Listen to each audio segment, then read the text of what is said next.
Hi everyone, this is the Ask Annie podcast, Horse Girl reviews on products you use. Hey everyone, this is Annie with the Ask Annie podcast. And this is Katie from the Beyond the Saddle podcast. We're teaming up to bring you a special bonus episode. We know that a lot of the world right now, definitely the United States, is under quarantine or isolation or social distancing or whatever word they're using for it now. And so we just want to reach out and send you guys a little bit of love and a little bit of light and inspiration. We reached out throughout our audiences and pulled together some different tips and suggestions on how people around the equine industry are coping and staying motivated towards their equestrian goals. So we've collected audio clips from people all across the country, and we've asked them to just give us a little bit of what they're doing to stay motivated, to keep busy, and to stay on top of their goals. So here's a couple of clips from horse owners across the country that we think you can relate to also. Hi Annie, this is Maggie up in Alaska. Here in Anchorage, we're on a hunker down order from the mayor, so I've been working from home. I'm lucky enough to have my horse Zephyr in my backyard, so we've been exercising together every day. We've been keeping it interesting and trying some new things out. I introduced him to ground driving for the first time today, and I was so super impressed with how well he did. I'm a huge fan of the podcast. Keep up the good work. Stay healthy. Bye-bye. Staying busy with my horse is the easy thing during this time. I'm lucky to have the horses in my backyard, and that's the part of my routine that stays the same. I'm able to ride them and still work towards my goals, even though some of my goals have shifted from 2020 goals to 2021 goals now. I'm able to still go out and ride and spend a few extra hours with them, which is so unbelievably nice, and I think it's every horse lover's dream to be socially isolated with just themselves, maybe a dog, and their horses.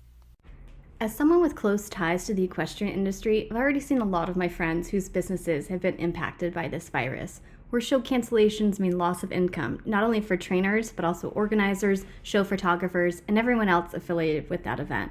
Many trainers are getting creative and utilizing technology, offering virtual riding lessons, and some neat things like that. Fortunately for me, the barn where I board my horse is remaining open for the time being, and I can still get out and ride, so that's a bit of a silver lining. Being able to spend some quality time with my horse really helps cut through the stress right now. Hey, this is Carly. To stay active during this social distancing time, I've been taking my dog Chance down to the river that we live next to, and we've just been taking some long walks, which has been helpful for both of us to get fresh air as well as stay active. In addition to the insights from horse owners, we were also able to gather some feedback from the National High School Rodeo Queen, McCarty Kelly, and the Miss Rodeo Colorado, Haley Fredrickson. Here are their insights. Hi, I'm McCarty Kelly, your National High School Rodeo Queen. Something that I have learned from the COVID-19 pandemic is that when life gives you lemons, make lemonade. I am fortunate enough to live in the Utah mountains where I can go outside and ride my horses in the mountains and get them into shape. I am also using this time to prepare myself mentally, physically, and spiritually for the upcoming rodeo season. I am so blessed to live this agricultural lifestyle where I have the opportunity to go outside and spend time with my family, my horses, and be on the farm. Hello, my name is Haley Fredrickson, and I am Miss Rodeo Colorado. And how I'm staying busy during these crazy times right now is I'm actually starting these new video sessions. They're called Miss Rodeo Colorado's Kids Corral. They're weekly videos where I do story time, I bring on special guests, and I teach fun facts about rodeo and agriculture here in our state of Colorado. And I also have a fun activity for kids to do at home. This is just my way of reaching out and hopefully bringing back some joy into everyone's home. I think we really need that right now. And it's important to continue to stay present despite the circumstances. So make sure to follow our Facebook and Instagram page and tune in every Wednesday for a new video and activity to enjoy. And how I'm staying motivated is, in addition to my videos, I've also been able to ride and study quite a bit. So if you don't know what it takes to be a rodeo queen, it takes a lot of riding and a lot of studying. So this just makes me a better representative for Colorado and a more confident contestant for when I go to compete for the title of Miss Rodeo America in December. This is all helping me stay motivated and make me even more excited to get back into the rodeo run. We also heard from the King of Queens, as he's known, Trent Johnson, owner of Greeley Hatworks. These are the words of inspiration that Trent has. Hey, how's it going? Trent Johnson here with Greeley Hatworks. We are very fortunate to have customers that care about our staff and have been keeping us busy. Just to update you all, we've moved forward with hat production, and to keep everyone safe, we've created 2 shifts for our hat makers, a morning shift and an evening shift. This way, hats can still be made and our team can maintain social distancing and feel safe here at work. We hope everyone out there is staying hat healthy during this time, and we can't wait to see all of you when this is over. Thanks for everything, and remember, there's enough headaches in life. Don't let your hat be one of them. Next, we heard from Jennifer Wood. Jennifer is a principal of Jump Media, one of the world's leading public relations firms specializing in equestrian sport. Jen is also the founder of Equestrian Businesswoman, which brings like-minded equestrian women entrepreneurs together for camaraderie, support, and networking, as well as education at their annual summit. Jen had some really good insights on how this is affecting their events and how they're planning on moving forward. At Jump Media, we are seeing the effect that this unfortunate pandemic has had on our clients across all areas of the equestrian industry. For some clients, like Palm Beach Equine Clinic, it's business as usual because they are deemed an essential business and remain available for appointments and emergency services. For our training operations like True North, Stonehenge, River Hill Farm, and Spring Ledge, they've had to suspend or reorganize lessons due to the social distancing guidelines and even some states that have shelter-in-place guidelines. With the Olympics and Paralympics postponed, the USET Foundation remains committed to U.S. equestrians' high-performance athletes, and they're adjusting their 2020 plans. Depending on the cause, nonprofits can be hit especially hard or called on to assist even more in a time of need. Our client, Day Zen Farm Horse Rescue, is educating people on their services in this time of need and preparing to help when situations change for horse owners. Horse shows that are running in the summer are monitoring closely on what the federations will mandate, while clients like Washington International Horse Show and the Royal Horse Show that host events in the fall are also watching the situation and discussing if and how to adjust their qualification standards. We've also got clients that make products instead of services, so they are having to look at their supply chains and the possibility of shipping delays and other problems that crop up in times like this. The impact varies, and we are committed to figuring out creative solutions to help sustain their business as they navigate this challenging time.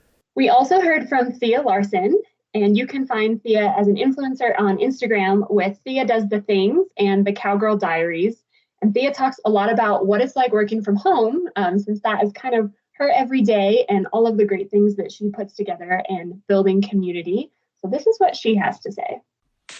Oh my gosh, I have learned so many lessons, and I have so many, a flood of things that I could share about working from home effectively, most of which I have learned the hard way by messing it up. But if I had to make 2 major suggestions that have helped me a lot, especially just with getting my mindset right, is every night I pick up the house, so I start with a clean slate, so I'm not wading through clutter, and that is like dishes, laundry, just the big stuff, so things are basically picked up and clean. And also, I try to put on makeup and get dressed every single day, and it's not like I don't wear a lot of makeup, but it just makes me feel a little bit more official, like there's work to be done. So those are my 2 very basic help you get to work and be productive during the day. That's about it. Next, we heard from Brittany Johnson, the manager of a boarding operation in Loveland, Colorado. In addition to Brittany's voice memo, she also gave us these comments. She says, "I've elected to close my barn to boarders effective April 1st to combat the spread of COVID-19. The horses will continue to be cared for, but no one will be allowed on the premises for the foreseeable future. I'm determining if I can find 1 or 2 days a week to open the barn to boarders to visit their horses, so long as they wear gloves and practice adequate social distancing." Here are Brittany's thoughts. Hi, Annie, and those that listen to the Ask Annie podcast. My name is Brittany Johnson, and I operate a boarding facility in Loveland, Colorado called Golden Fields Farm, in addition to showing reining horses and ranch riders. I'm happy to report that most of the operations at my barn are normal. We are, of course, prepared to shut down in the event that a shelter in place is implemented in our area, especially after the news of Denver implementing a shelter in place. But fortunately, happy to report that my clients are able to come out to the barn and exercise caution and social distancing, but still able to enjoy their equine partners in this time of uncertainty. The biggest impact to my life with horses has certainly been the canceling of horse shows. We show pretty consistently, and we're planning to attend the Novice World Championships with the American Quarter Horse Association in April. Those have been canceled for 2020, so that's the biggest impact to my life personally with horses. But of course, just looking forward to the next time that we can show, and excited to attend the World Show in November.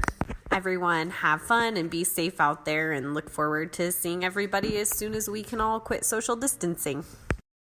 Great quote on Facebook that was something to the effect of, like, while we're all really disappointed that all these shows are getting canceled and we can't really kick off our show season like we want to, now is like the perfect time to reconnect with your horse and remember, all those things when you were a little girl of like why you fell in love with horses, and ride bareback and braid their mane and tail. And I just think that's so cute, and it's really good advice.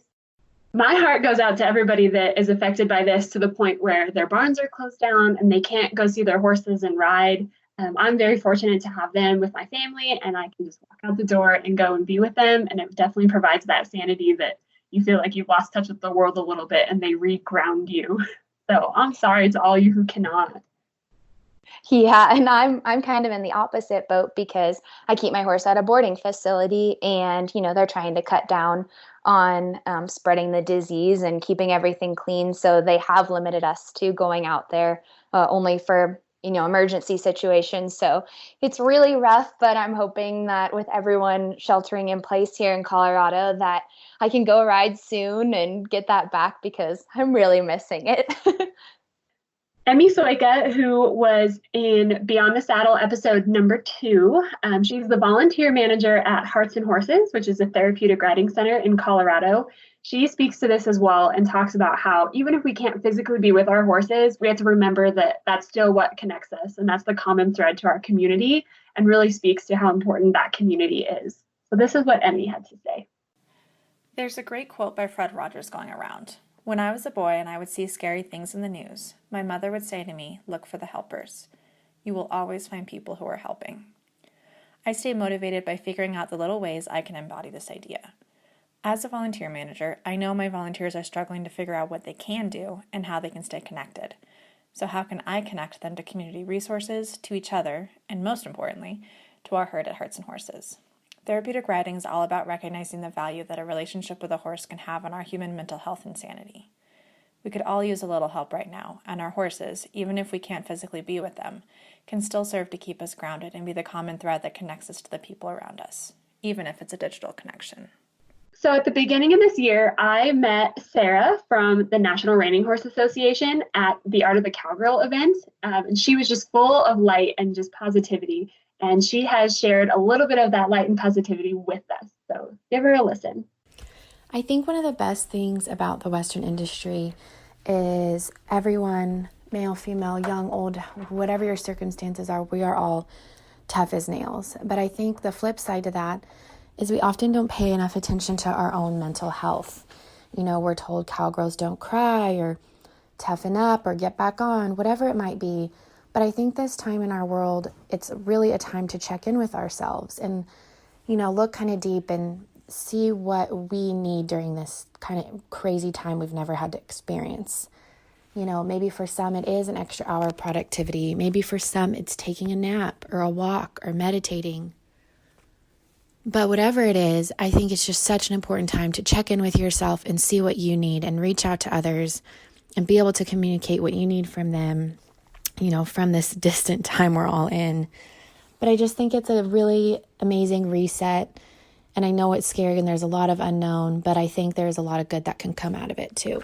Brandon Johnson from the Arabian Horse Association and Beyond the Saddle episode 11 also chimed in on how the Arabian Horse Association is working to keep their members connected and reminding them that it's their love of Arabians that is their common thread. Hey everyone, this is Brenna with the Arabian Horse Association, and the way we're dealing with COVID-19, really having to change our mindset and focus on how can we provide our members with things online, or how can we get them to relate to each other online. So really changing to a very much online atmosphere and seeing how we can still interact and keep our members engaged. Next, we heard from Megan Berg, the owner of Flying M Photography, and she shares an inspirational quote that she uses all the time, but is especially applying to these challenging times, and how it's keeping her motivated and keeping her achieving her goals. Things always look better in the morning. That's what my grandmother used to tell me. So it's something that keeps me motivated in this kind of weird world we're living in. Another thing that keeps me motivated is having time to do all the things that we quote don't have time to do. As far as productivity goes, I still am keeping a list and working through it like I would any other day, while taking small breaks to love on the dog and the cat or veg a little bit, which has actually improved my productivity. It's really heartwarming to see how our community is coming together and uplifting each other and finding inspiration and positivity and light in these dark times. But we have to remember that this too shall come to an end, and we look forward to the summer and when all of our events are back on track and all the fun things start happening again. So we leave you with Kaylee Leffler, and she works for the Greeley Stampede, which is a rodeo and concert series here in Colorado. And she talks about how she's working from home like so many of us are, but we're also looking forward to the fun times ahead in summer. Hi, this is Kaylee from the Greeley Stampede. I've been working from home for a little over a week now and just been trying to maintain a routine while I'm working from home and working hard on our plans for the 2020 Greeley Stampede. Other than that, I've been trying to take a walk at least once a day. I've been reading a lot, playing a lot of board games, and just trying to do as much with this time as I can. Well, thanks everybody for listening, and we hope that these different insights from around the industry really helped to bring you some hope and also show how people around the industry are dealing with these changing times. And at the end of the day, we're all in this together, and we're all going to get through it together. And at the end of the day, just love your horses and be thankful for the equestrians in your life. If you don't already, be sure to follow both Ask Annie and Beyond the Saddle podcast for more inspiration and fun interviews and product reviews during this time. If nothing else, we can sit around and dream about our horses together, so keep on riding. Thanks for tuning in. Learn more about the Ask Annie podcast by following us on Facebook and Instagram at Ask Annie Podcast. Have a suggestion for a product you'd like me to use in an upcoming episode? Email me at askanniepodcast@gmail.com or leave a comment on any of our social media pages. Find even more Ask Annie episodes anywhere you listen to podcasts, including Spotify, Apple Podcasts, YouTube, and many more. The Ask Annie podcast is a production of the Equine Podcast Network, an entity of Active Interest Media and the Equine Network.